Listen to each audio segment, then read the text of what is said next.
Yang baru datang kayak kusut banget tuh. Iya nih, kusut banget. Emang dari mana sih? Nggak semangat. Kamu kenapa tuh? Biasa banyak tugas. Tugas apa Anda? Tugasnya Pak Budi gara-gara kemarin bolos kelasnya. BTW rasanya aku butuh healing deh. Ayo nih, ini tanggal 14 Februari. Mau dong, pasti mau ngerayain Valentine kan? Nah, pada pikir dah nih. 14 itu kan hari pemilu, jadi kita semua tuh harus ke TPS buat nyoblos. Karena masih merantau jadi bingung TPS-nya di mana. Dan harusnya ini kali pertamaku menggunakan hak pilihku. Itu pertama kali nyoblos nih, cuman aku nggak tahu cara nyoblos gimana. Lindia, kamu tahu nggak cara nyoblos gimana? Kalau kayak gitu, mending ikut aku aja. Mau kemana? Aku kan baru sampai. Aduh, ikut aja ya, ayo cepat.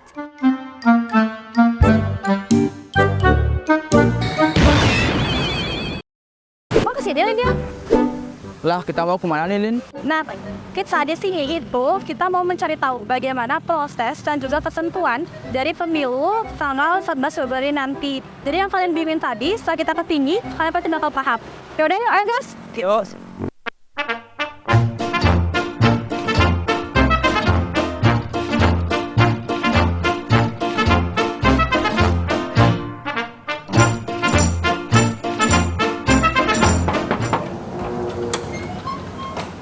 Permisi, selamat siang Bapak. Siang. Silakan masuk, Dek. Iya. Dari mana, Dek? Dari Undiknas Bapak. Oh, oke. Ya, silakan. Ya.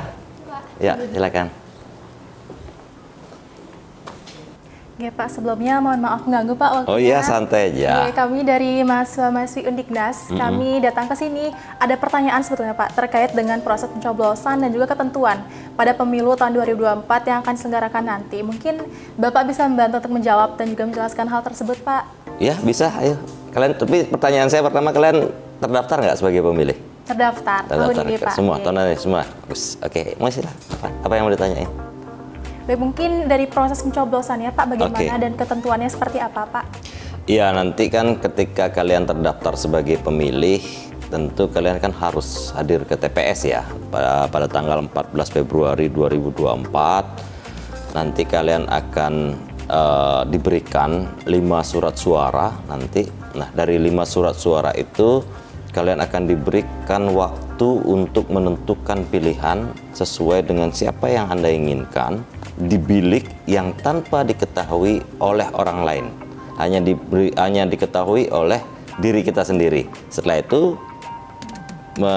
memilih, kita terima 5 surat suara, setelah itu dilipat kembali, setelah itu dimasukkan ke dalam kotak suara. Hanya sesimpel itu saja, tetapi itu menjadi momentum yang penting karena hasil pilihan kita akan kita pertanggungjawabkan dan juga hasil pilihan kita akan menentukan siapa yang akan menjadi pemimpin kita 5 tahun ke depan.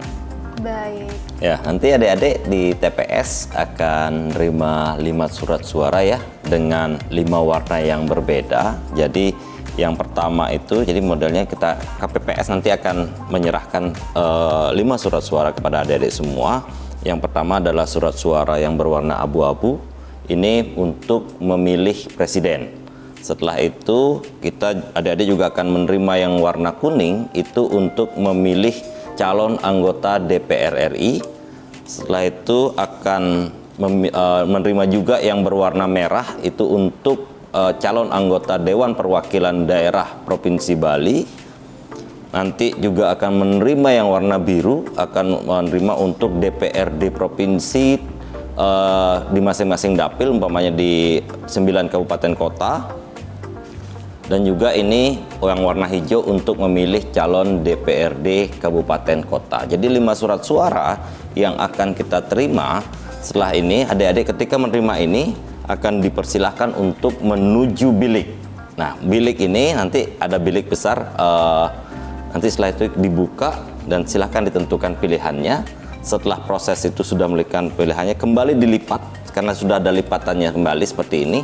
Setelah itu kita langsung menuju ke bilik suara, kotak suara. Kotak suara itu akan disiapkan 5 kotak suara di TPS sesuai dengan warna-warna ini.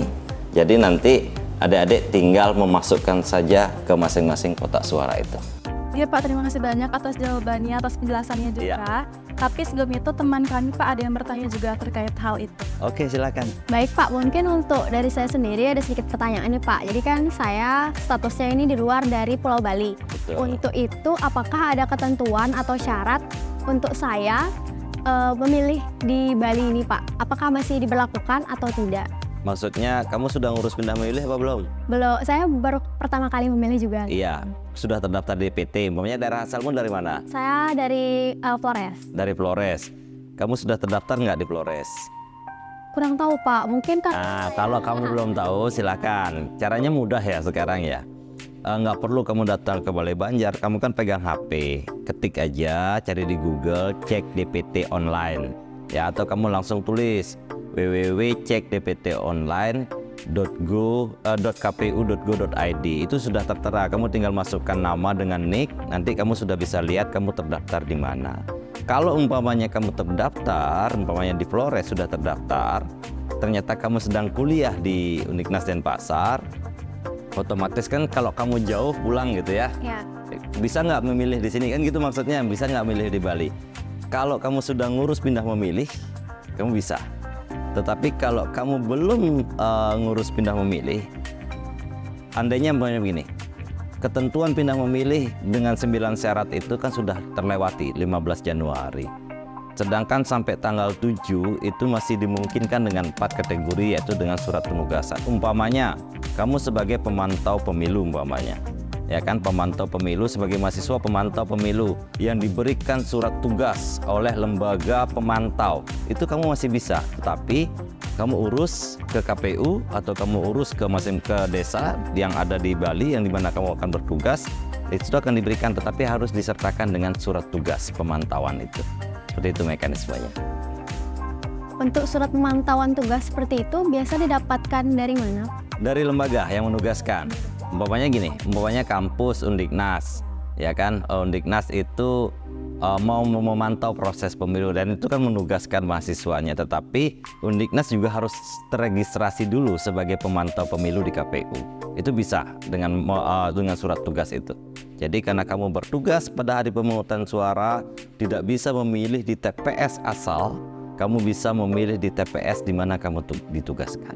Seperti itu. Baik, terima kasih Pak, sangat membantu sekali informasinya. Ya, sama-sama. Gimana, udah pada paham kan semuanya? Oke.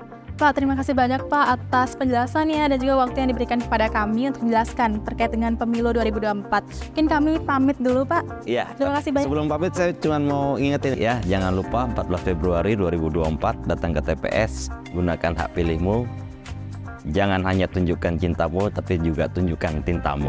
Oke, sukses ya. Terima kasih Bapak. Terima kasih. Kok ngerti banget sih apa yang jelasin sama Pak tadi. Kalau kalian gimana? Kalian ngerti nggak? Ngerti sih. Tadi juga secara penjelasan Bapaknya juga udah menjelaskan secara detail sih, mulai dari cara pencoblosan, habis itu syarat dan ketentuan yang harus digunakan atau yang harus diperoleh saat kita mencoblos gitu kan. Terus kayak sebagai kita juga anak rantauan juga dipermudah. Kita kalau mencoblos juga nggak harus ke tempat kita berasal dan lain sebagainya gitu kan, sesuai yang di syarat-syarat yang tadi udah diajukan. Oh ya, aku jadi tahu dan banyak mendapatkan informasi tadi. Nah, tadi kan kita udah jelasin tuh sama petugas KPU-nya bahwa kita sebagai mahasiswa-mahasiswi kita tuh ikut serta dalam pemilu 2024. Karena hak suara yang kita gunakan itu menentukan masa depan Indonesia ke depannya. Jangan sampai golput kalian. Awas kalian golput ya. Siap, Kapten.